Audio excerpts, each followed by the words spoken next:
Good afternoon. Can you tell me your name and where you're from? Good afternoon, ma'am. My name is Zipporah Nderitu. I am from Kenya, that is in East Africa, and I'm so excited to be here. Yeah, well, I'm going to do a slightly different interview with you to what I've done with the other people here because I saw you speaking the other day, and I really would like more people to hear that story. So why are you at this conference? I am in this conference courtesy of invitation because I'm a member of International Association of Women in Policing, and I'm also the 2023 award winner in the category of women prevention of violence against women and children, girls, boys, and men. Yes, it happened in New Zealand, and I was not able to go to New Zealand because basically the same time when my name was being called on those big screens in New Zealand, I was somewhere in the hospital in Kenya, and the midwife was calling me my name to pull me and wheel me down to the labor ward where I delivered my triplets, Princess, my girl, and Priceless, my last one. So for me, I knew I'm supposed to be somewhere miles halfway across the world, receiving my award, which meant too much for me, but at the same time bringing forth my babies, which I've waited all my life. Was equally a very great time, and the two phenomena were taking place in two different parts of the world, and I could not be in two places at the same time, so I decided to be where my babies were coming. And so New Zealand connected motherhood to a mission in Kenya in a hospital. And I had, because New Zealand was calling me because of care, one of my concepts that I have developed, which is a trauma-informed policing responsiveness to persons who have been sexually abused.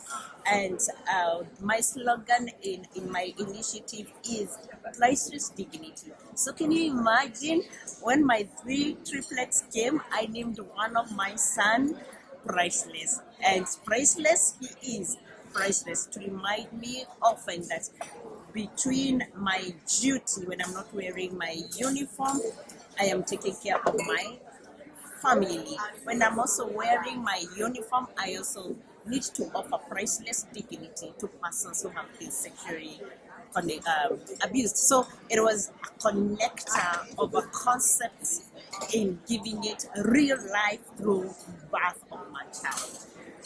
Okay, and after you won the award, I was really inspired when you spoke. You stood up and spoke, and we spoke a little bit about this initiative. Would you like to explain a little bit more about the initiative for the viewers? Okay, this initiative was not born during honeymoon. As a young police officer, I was sitting behind the desk where many people or few people would come to report different types of crimes. But in the evening, I would find that those who were on beat and patrol, they came back with success stories of how they recovered things that had been stolen. And when I'm on the control area, I would report and receive many crimes of things that had been stolen, cars, houses that had been broken. But there's one thing that came back to me after debriefing in the evening.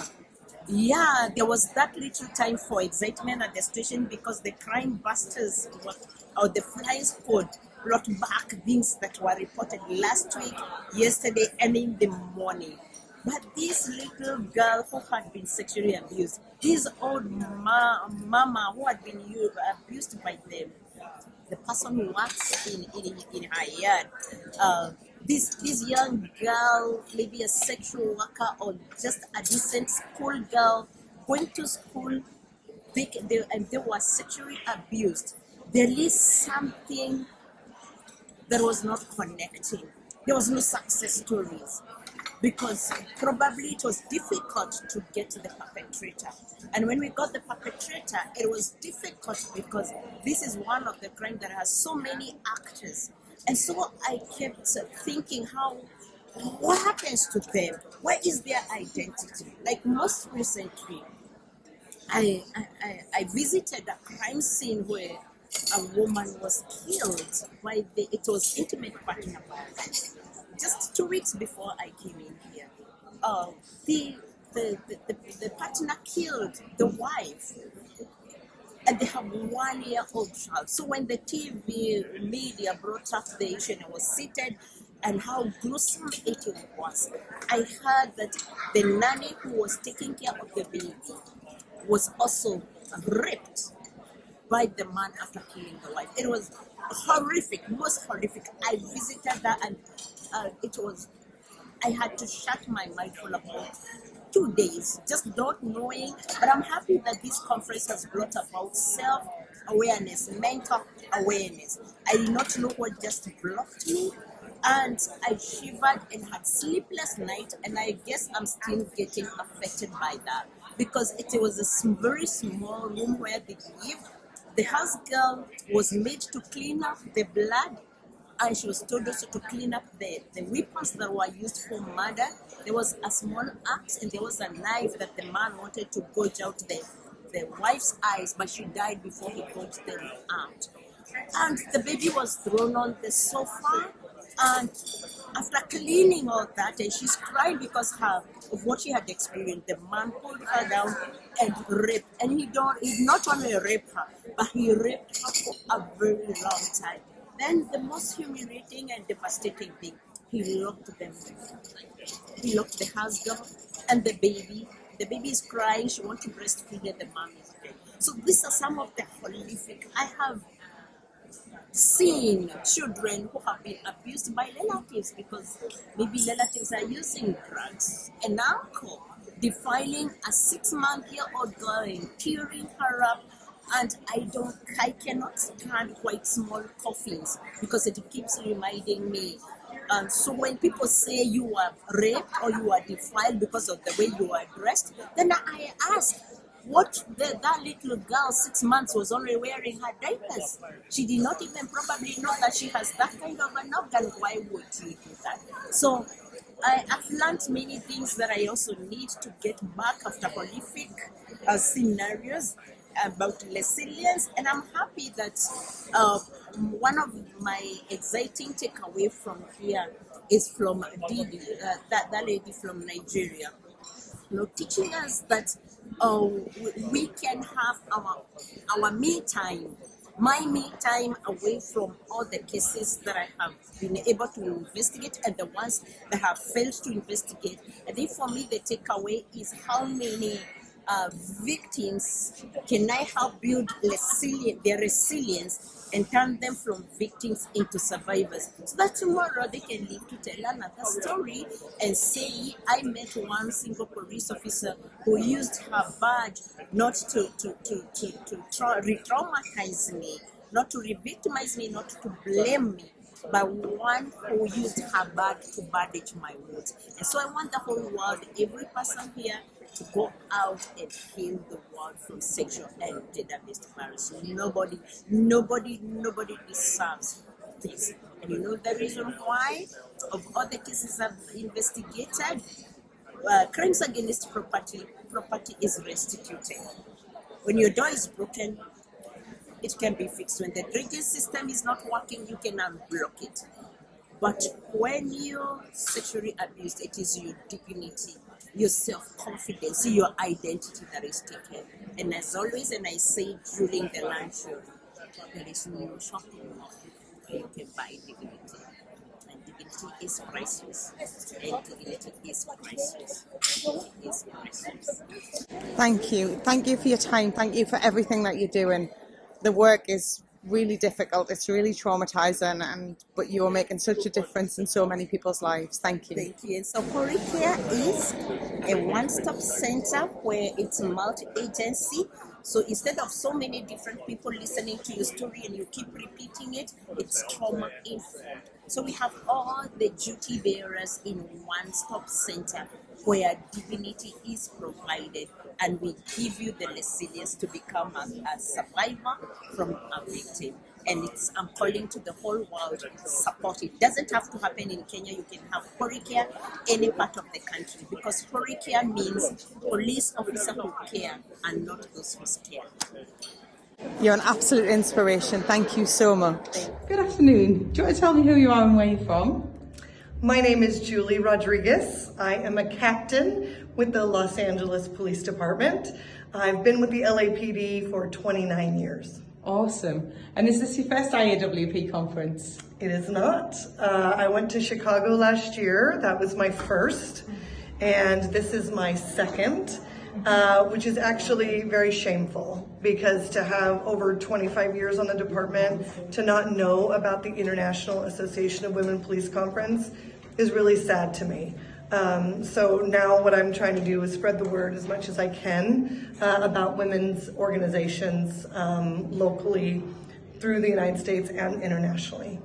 Okay, and I know something about you, Julie, that you haven't shared. So you might not have been to IAWP, but you do have some women's networks up your sleeve.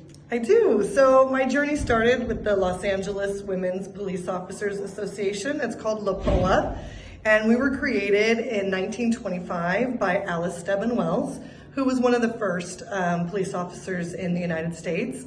And a little fact is, in 1915, she actually created the IAWP. So she came on in 1910, created IAWP in 1915, and then created one in the Los Angeles area where she was from in 1925. So I've been a member of LAPOA for a very long time, and I was a board member for 4 years, a vice president. And I learned from that experience the importance of women affinity organizations and a sisterhood, because our challenges and our struggles are a little different. And so there is this interesting conversation about mentorship and sponsorship when it comes to women. That led me to learning about NAWLEE, which is the National Association of Women Law Enforcement Executives in the United States. And so for the last 5 years, I've been a part of NAWLEE. I started out as the second vice president, first vice president, and now I am the president of NAWLEE, the National Association of Women. And it's an honor to always come to these conferences and to talk about the women's issues from a local, perspective for the state, and then nationally. And then what you realize is across all continents, we have the same stories, the same struggles, being working moms, having boundary setting, and have opportunities for advancements to promote in a fair system. Okay, and I saw something on LinkedIn recently that was someone he's not very famous, Simon Sinek. I love Simon Sinek. Yeah, so he started this new movement called The Curve, and I'm honored to be a part of it. And I'm excited to look at policing in a different way, particularly, for women. We have high emotional intelligence. I'm a big part of 30 by 30 and that movement, and we need more women in policing. We often say we're better together, and we didn't come this far to get this far. And so I love what Simon Sinek and The Curve is doing, and I'm excited to raise my hand and be a part of that process with him. You're very lucky. I wish I was over there helping you with that. So what about coming back to this conference? What's been your highlight? The networking, the relationships, when you sit down and you talk to people who have the same journey, the same struggles, the same stories, and then we can talk about our successes together. I just love meeting other people and hearing from them, because we are so connected, and sometimes we feel like we're not, but we truly are. Everybody feels the same. Everyone goes through the same situations, and I love hearing about other people's experiences. And there's just a sisterhood that's really powerful. And I know you didn't speak at this conference, but I've heard you speaking a couple of times at conferences, and what I love about hearing you speak, it's always about helping other people. Yeah. That's your big thing. I can say that. Yeah. It comes across loud and clear. It's always about helping other people. Yeah. And I know everybody I speak to about you said that, Yeah. you're not only a great speaker, but you are great at helping other people. So thank you for that. Thank you. I fail forward, right? I failed every test I've ever taken on the department. I bombed a lot of interviews, and I had really great mentors that helped me. And so once I figured out how to be successful, all I really wanted to do was pay it forward. And what I talk to people about is that, I thought my purpose and passion was to be in law enforcement, and it is, but it really is to actually help people in law enforcement get the job of their dreams. That's my new purpose. And so I am passionate about it, and I'm excited to share what I have. I give it all away. I do it all for free. I do most of it on my own time and off duty because I really care about the future of policing and succession planning, putting the right people in the right positions who have the heart for it. This is a tough job. And so to have this love of service, to give of yourself to others, to help people who will never say thank you, we need that. And we need more women in those leadership positions because we are the change agents of the world. I truly believe it. And I think that also sums up why these conferences are so important. Yes. Okay, thank you so much for your time, Julie. Enjoy the rest of your conference. Bye, everybody.